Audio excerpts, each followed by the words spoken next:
శ్రీరామ భక్త భవిష్యత్ బ్రహ్మ శ్రీ పంచముఖ ప్రసన్నాంజనేయ స్వామి దేవాలయ నిర్మాణ కమిటీ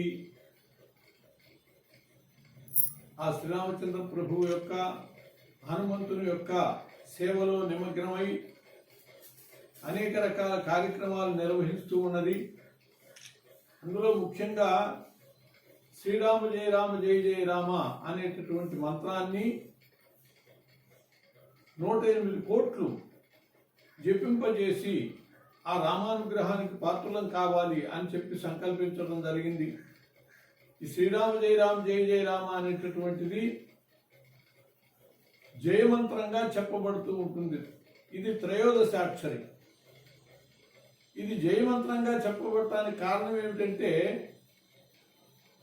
సమర్థ రామదాస స్వామి ఆయన ఈ శ్రీరామ జయ రామ జయ జయ రామ అనేటటువంటి మంత్రాన్ని 13 కోట్లు జపించి ధారాదత్తం చేయటం వల్ల శివాజీ మహారాజ్ హిందూ సామ్రాజ్యాన్ని నెలకొల్పగలిగాడు.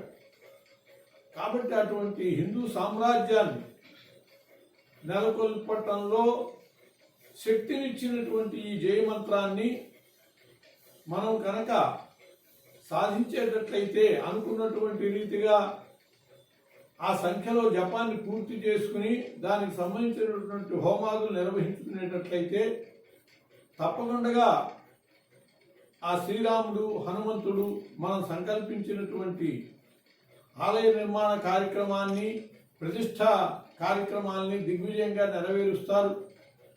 కాబట్టి ఆ మహత్కార్య పూర్తి కోసం అందరూ కూడా దృఢమైనటువంటి దీక్షతో సంకల్పించి ఈ శ్రీరామ జయ రామ జయ జయ రామ అనేటటువంటి జయమంత్రాన్ని ఎంత ఎక్కువ చేయగలిగితే అంత ఎక్కువ చేసి కమిటీ వారికి తెలియజేయటం ద్వారా అనతి కాలంలోనే ఈ సంకల్పాన్ని పూర్తి చేసుకుని మనం ముందుకు వెళదాం, స్వామి కార్యంలో కృతకృత్యులమవుదాం.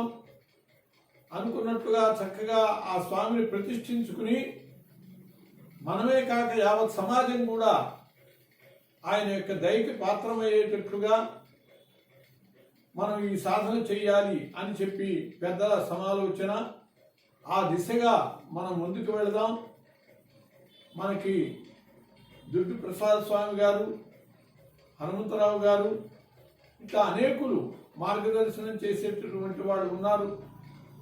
వారి మార్గదర్శనంతో యావత్ సమాజము కూడా ఈ మంత్ర అనుష్ఠానానికి త్రయోదశాక్షరి మంత్రం అంటారు. శ్రీరామ జయ రామ జయ జయ రామ అనేది అటువంటి త్రయోదశాక్షరి మంత్ర అనుష్ఠానానికి పూనుకుని కార్యపూర్తికి దోహదం చేయవలసిందిగా కోరుతున్నాం. స్వస్తి.